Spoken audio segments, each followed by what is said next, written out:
राधे राधे दोस्तों मेरे YouTube channel पर आपका हार्दिक स्वागत है।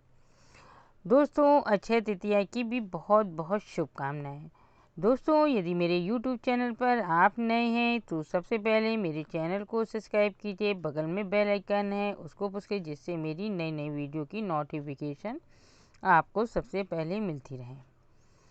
दोस्तों, आज हम बात करेंगे अक्षय तृतीया क्यों मनाई जाती है और इसका क्या महत्व है।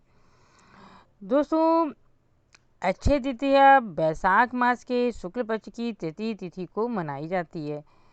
कहते हैं कि इस दिन कोई भी शुभ कार्य करने के लिए हमें पंचांग या पंडित जी को ज़्यादा ज़रूरत नहीं होती कि पंडित जी से रोज़ पूछे जाके कि कब करना है क्या है। अक्षय तृतीया एक बंधा हुआ दिन होता है, इसलिए पंचांग वगैरह देखने की ज़रूरत नहीं। कोई भी काम अच्छे काम करने हो तो इस दिन आप कर सकते हैं।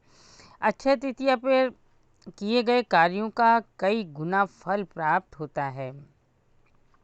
इसे आखा तीज के नाम से भी जाना जाता है। अक्षय तृतीया माँ लक्ष्मी की पूजा का विशेष दिन होता है। इस दिन भगवान विष्णु और माँ लक्ष्मी की पूजा की जाती है।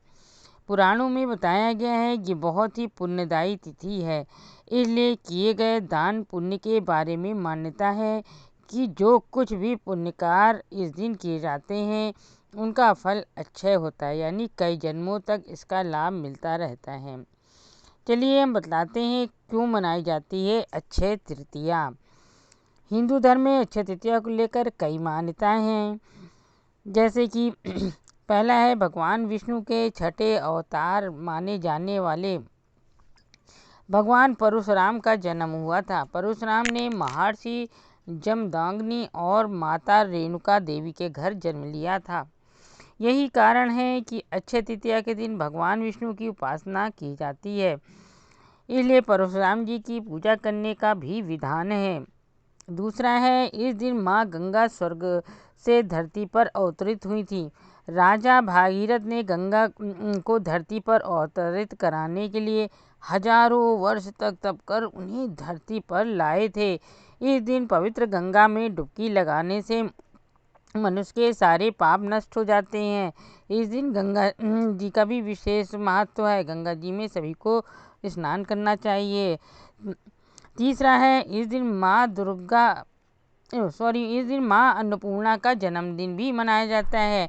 इस दिन गरीबों को खाना खिलाया जाता है और भंडारे किए जाते हैं। जगह जगह आप देखेंगे अक्षय तृतीया को भंडारा होता है। माँ अन्नपूर्णा के पूजन से रसोई तथा भोजन में स्वाद बढ़ जाता है। इस दिन माँ अन्नपूर्णा के लिए अच्छे अच्छे पकवान बनाने चाहिए। माँ अन्नपूर्णा खुश हो जाती हैं। चौथा है, अक्षय तृतीया के अवसर पर ही महर्षि वेदव्यास जी ने महाभारत लिखना शुरू किया था। महाभारत को पांचवें वेद के रूप में माना जाता है। इसी में श्रीमद्भागवत गीता भी समाहित है। अक्षय तृतीया के दिन श्रीमद्भागवत गीता के 18वें अध्याय का जरूर से पाठ करना चाहिए। पांचवा है, बंगाल में इस दिन भगवान गणेश जी और माता लक्ष्मी का पूजन कर सभी व्यापारी अपनी लेखा जोखा की किताब शुरू करते हैं।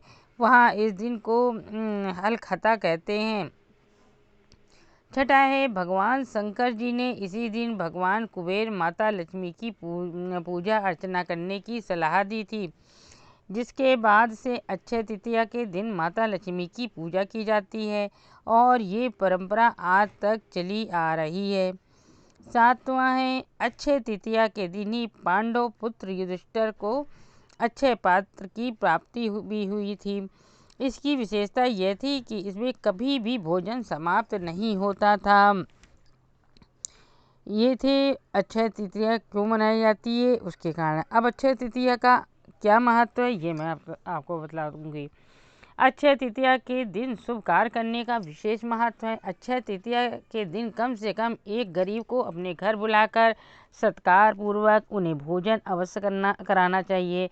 गृहस्थ लोगों के लिए ऐसा करना जरूरी बताया गया है और इस दिन खूब दान पुण्य करना चाहिए। दान पुण्य करने वाला कोई भी बेकार नहीं जाता है, बल्कि अच्छा हो जाता है, उससे दुगना चौगुना पचगुना होता है।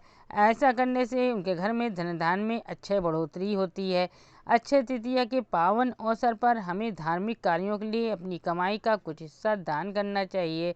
ऐसा करने से हमारी धन और संपत्ति में भी कई गुना इजाफा होता है।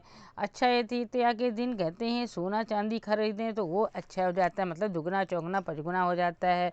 ये है अक्षय तृतीया का महत्व।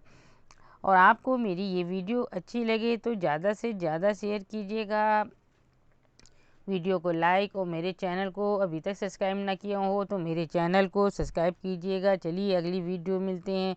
राधे राधे।